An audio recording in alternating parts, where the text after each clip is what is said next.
Welcome back to the Bookworm Bindery with Cathy-Lynn. So this is part 2 of the Mermaid Junk Journal journey. Yeah, all of those words. And in the first video, I finished putting together the basic book form, and I got the fabric covering the book itself. So the journal is now waiting to have the inside front and back cover pages put on. I had said that I would have this done, but then I heard little outcries pretty much in my imagination saying, no, we want to see how you measure and cut this, because oh my gosh, that could be so exciting. We'll see. So what I'm going to start by doing is marking the back side of the journal inner cover pages. I'm just going to move in just a little bit and come up just a little bit. What's going to end up happening is I'm going to have one, for instance, the front inner paper from this side, and then the back would be from this side. So I'm going to start by cutting this line all the way across. I bought this, get this out of the way. I bought this scorer for scoring cards and papers because I really felt I needed it, and I really wanted something small. And this was what I could find, quick and easy. And I thought, I don't need a cutter. I have multiple cutters. But I went ahead and bought it, even though it wasn't really what I wanted. It was bigger than I wanted. It had a cutter. I just needed a score board. Yeah, right. I have used this so much. It's just crazy. So it was a good deal. Sometimes we have these thoughts in our head about what we need, and get that little line up there marked in. And if I'd found what I thought I wanted, I probably would have been quite fine with it. It would have done what I wanted it to do, and I may never have known how much I really could use this. Okay, now let's mark this. I'm going to cheat. I'm not going to mark it. I want, let's make sure I cut this right. I want this, so I need to cut away over here. I had laid it out right. What I'm going to do is I'm going to even these up.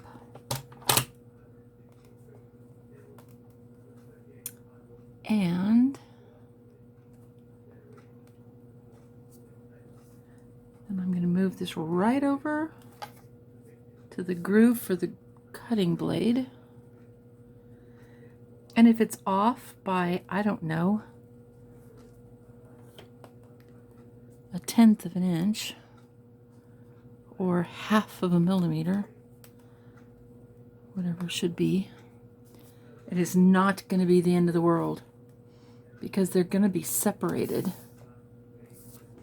by signatures. And if somebody's out there measuring so close, well, all I have to say is good for you. All right, I know this is going to be crazy, but I am literally throwing this away. I may regret it sometime in my life, and I guess I'm ready to deal with that. Okay, so what we're going to do now is put this little thing away.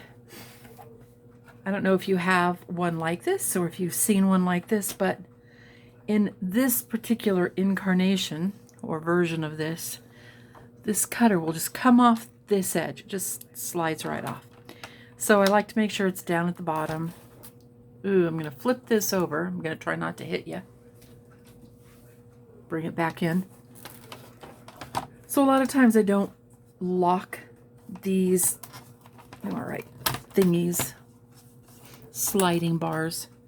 I don't lock them into place. And quite often, I just cut it using here.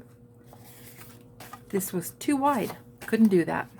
Okay, this gets set down on the floor between a filing cabinet and the leg of the table. Everything has a place and everything in its place, even if that place is on the floor. But it's right where I can grab it really quick and easy, and I like that. Okay, now we're just going to check this out and go, oh, phew, that's good. So there's just a bit of a rim around it, but it covers this edge. Where's my other one? It's underneath. I'm going to get that glued in, and it'll be ready to go. Okay, let's do it. By let's, I mean you can watch while I do it.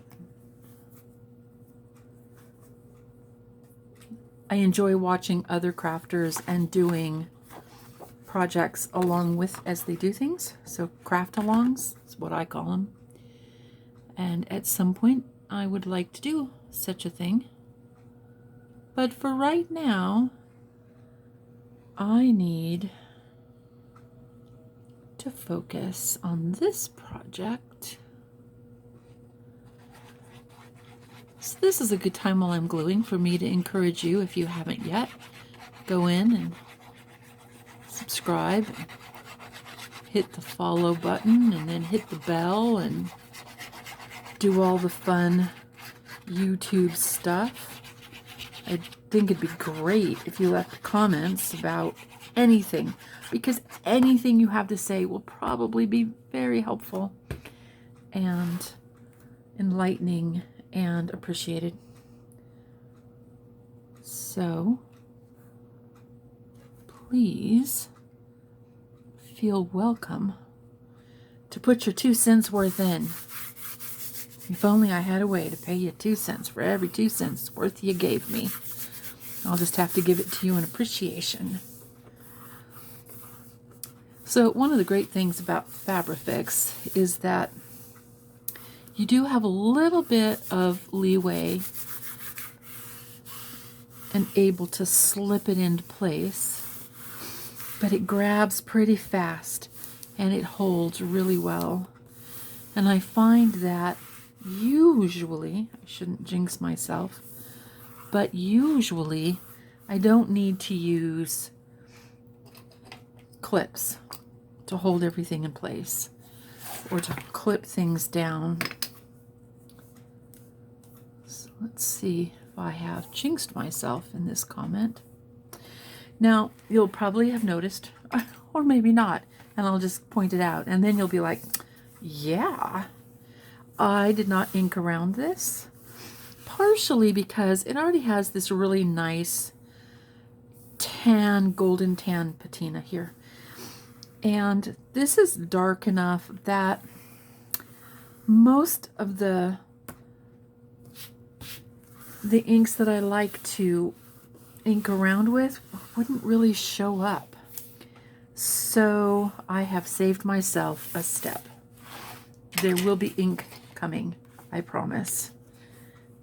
And a thread that I would like to cut away. A lot of times I don't worry about those little threads because they do sit underneath these papers, these end papers, and they're hidden. But that one was sticking out, so okay, yep, that's gonna work. So it has these beautiful scrolls at the top, and honestly, I think you can see pretty well that these are kind of glittery, gleamy. No, I did not do that myself. It came that way, thank goodness, because you start going down rabbit holes of playing. I'm not complaining. I actually like playing, but sometimes you get distracted. Oh, maybe I should be speaking first person. Sometimes I get distracted. And half an hour later, I am at a point where I'm now ready to put this piece of paper on.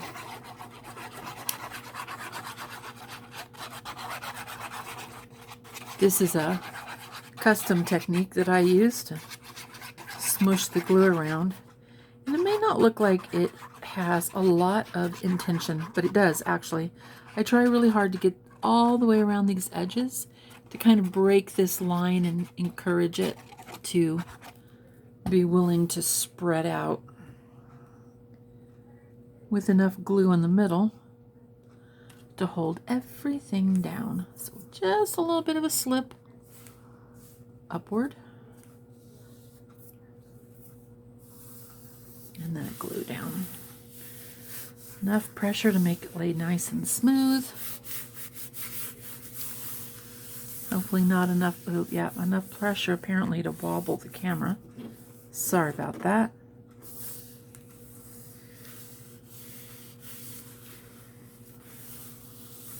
It's amazing how often creators that I watch will say things like, "Ah, I used to have equipment that was wiggly," or whatever their thing is. "I'm so glad I've gotten this new piece of equipment." And I look forward to those days when I get a new piece of equipment and can say, I have upgraded something. But right now, we have a camera stand, and we have lights, and we have a nice kind of format that lets me reach around and work without bumping, or for the most part without bumping the stand. As was pointed out in the first comments from the first video, this isn't a thumbtack, it's a push pin. But really, semantics. Okay, so for now, that's going away. So I have a couple of ways that I like to mark the holes for stitching in the signatures. And one of them, reaching around here, is, I just used odds and ends of cardstock and make those templates the width of the spine. This actually is made for a 1.5 inch spine and with 4 signatures.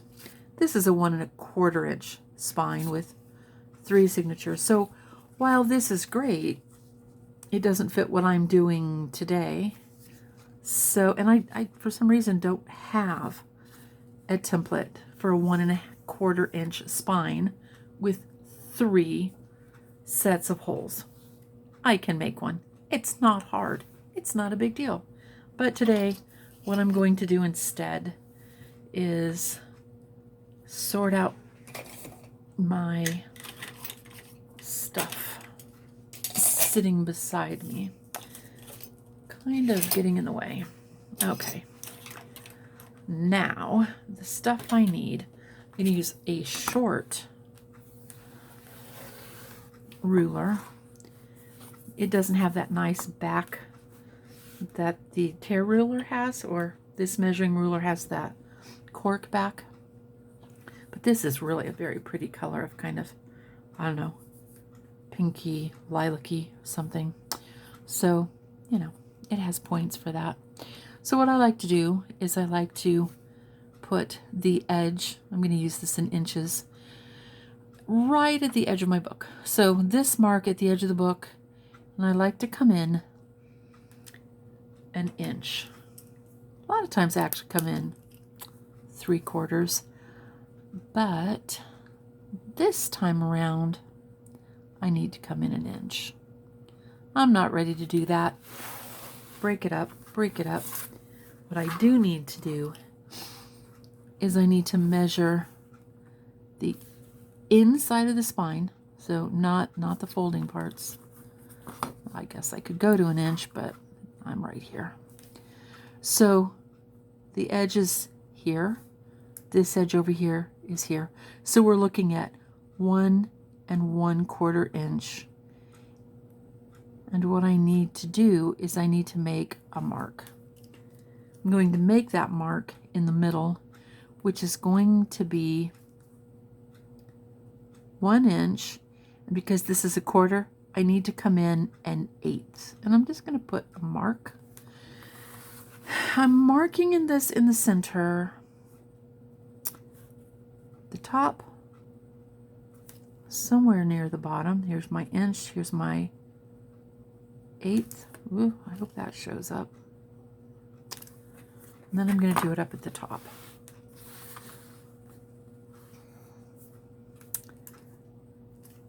So here's that half of the 1st inch, and then the 1/8, which is half of the quarter. And I'm actually going to draw a line with Sharpie. This is one of those really, ultra fine. I love the retractable. I have arthritis. Had it for years and years.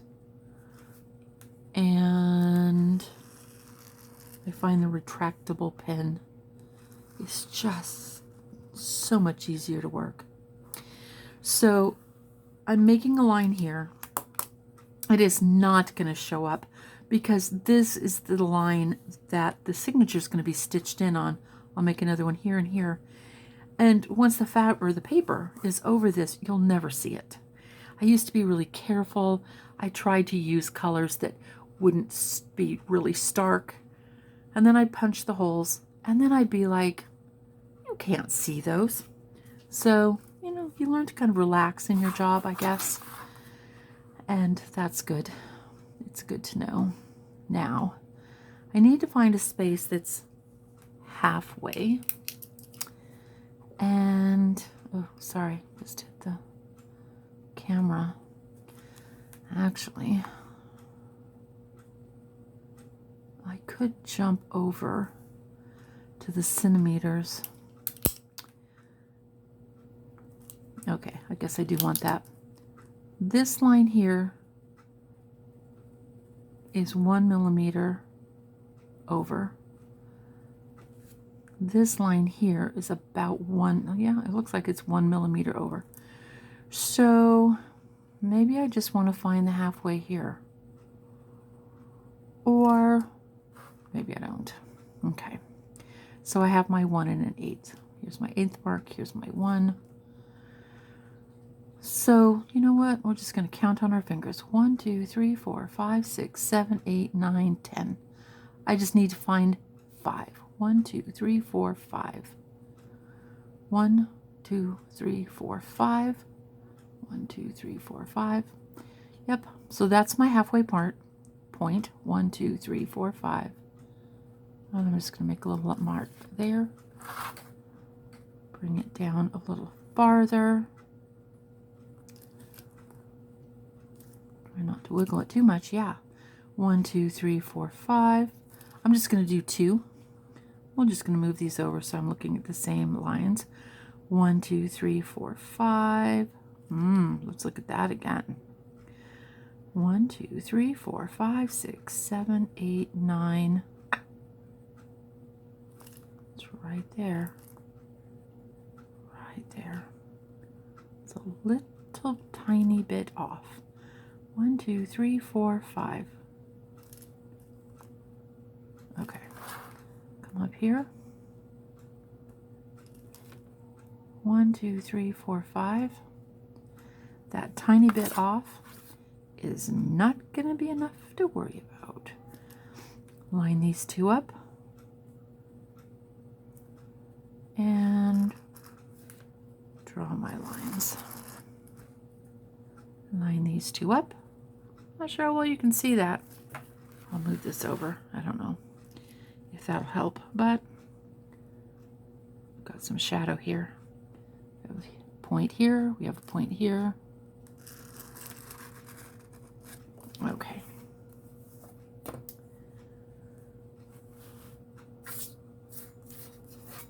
Now we can go back to placing Nope, we don't want the centimeters. Not today. The 1 inch, the start for the 1 inch line is right here. I'm going to pull myself over to where I can see this black line. And I'm going to just make a little bit of an X right where that line is. And then we're going to use subtraction. I'm going to place this right at the edge of the top of the binding. I'm going to come down 1 inch and I'm going to make a slight X right over the line. So if we put this one here, we have one here, we have one there, and we need to go into 3.5. 3.5 is going to be your 7, right? Half of 7, but we're coming up to almost a half. So you know what? I'm going to stick it right here. Doesn't have to be perfect. And I'm happy with that. And really, I'm just going to eyeball these because I can.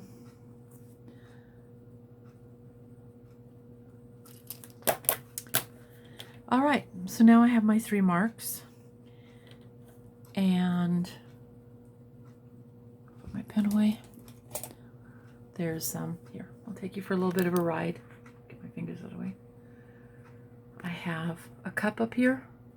Actually, I have 2 that have pens and pencils and scissors and cutters and memory boards and fun pinwheels. Okay, are we good now? Yeah, I think so. There's always toys on my desk because, you know, every once in a while you have to stop and distract yourself with a toy. And so it's good to have something close at hand. All right, now, again, I have to say thank you, Pam, from the Paper Outpost, because pardon my reach as I move away from you and then come back. I follow her example and I make the holes in my spine using the Crocodile 2, the big bite. Nice deep throat here to make punches in the middle of your pages. I have in the past used hole punches and stitched through so that I had smaller holes showing on the outside. And in the past, I mean last week. But for this one, I'm going to use this.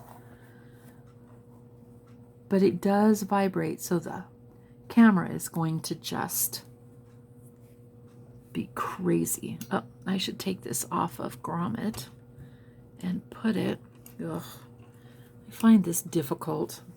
Maybe what I need to do is move this around first of all, and then what I may need to do is put you on pause and strong arm it and threaten it a little. Yeah, let's do that. Hang on just a second. I'll be right back. Okay, it behaved itself very nicely. Apparently threatening did the job. Okay, so I'm using the 1/8 inch hole punch, and if you can see that, I'll get my hand out of the way. It's here. So now I just need to center these up.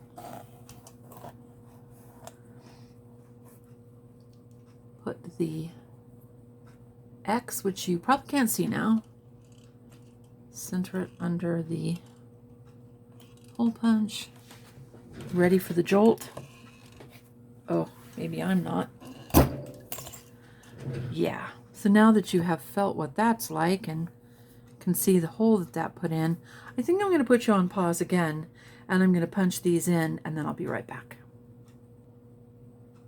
Okay, I'm back. So I have gotten the holes poked in. And you can see how messy, well, I can see how messy it looks on the back side. And that's one of the reasons why I actually like to use leather hole punches with the hammer. It makes a much smaller hole, and it's fun pounding on things with a ball peen hammer. So on the other hand, this is easy to sew through because the holes are bigger. And so there's trade-offs, and you just have to kind of decide what you want to do today.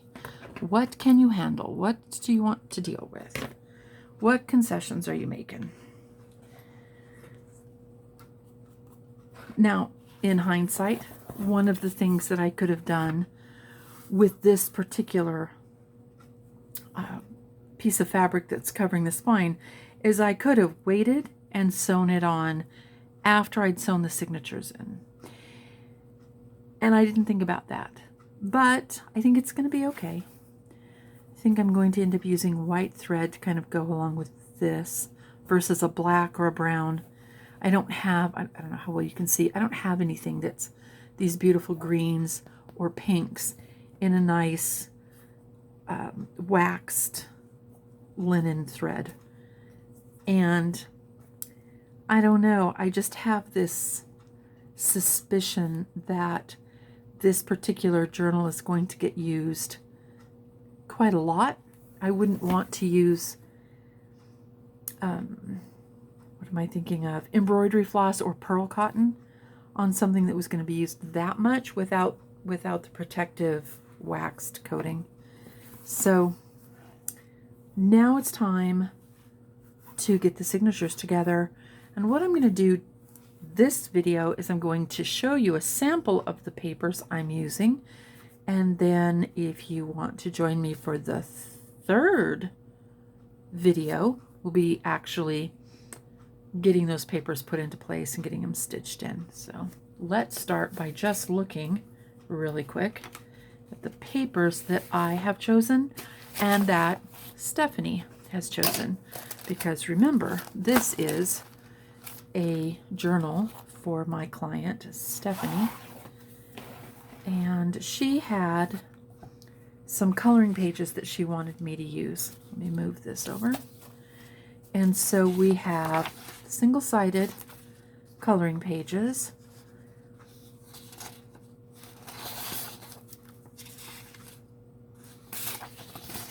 And then let's, oops, stay over there. And then we have a few more, again, single-sided. And the idea here, I set my, oh good grief, stop that.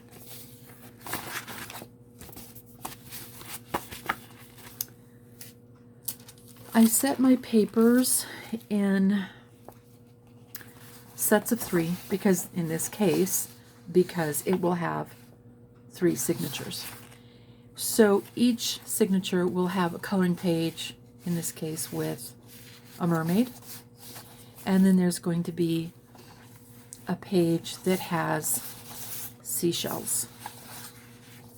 Of course, remember then once it's folded, you'll actually see 2 pages, and in this case, well, in all of the mermaid cases, for instance, one of those pages is going to look like this. The other's going to look like this. If it's put into the center, it's going to look like this. And maybe that's what we'll do with each of these. Let's put them in the center. I like putting coloring pages in the center because then it just has the stitching threads through. But it's nice to kind of color a continuous picture. So I think that's a good plan. So there are 3 of each particular type of page, not always matching, sometimes just similar. then I like to set them like this. So here's just a nice basic plain page. Then we have a series of pages that are graph paper or grids from something. So each of them slightly different, but the same. This was a fun set to put together. I took pages that were printouts from digitals, and I found, oops, an upside down. I found fun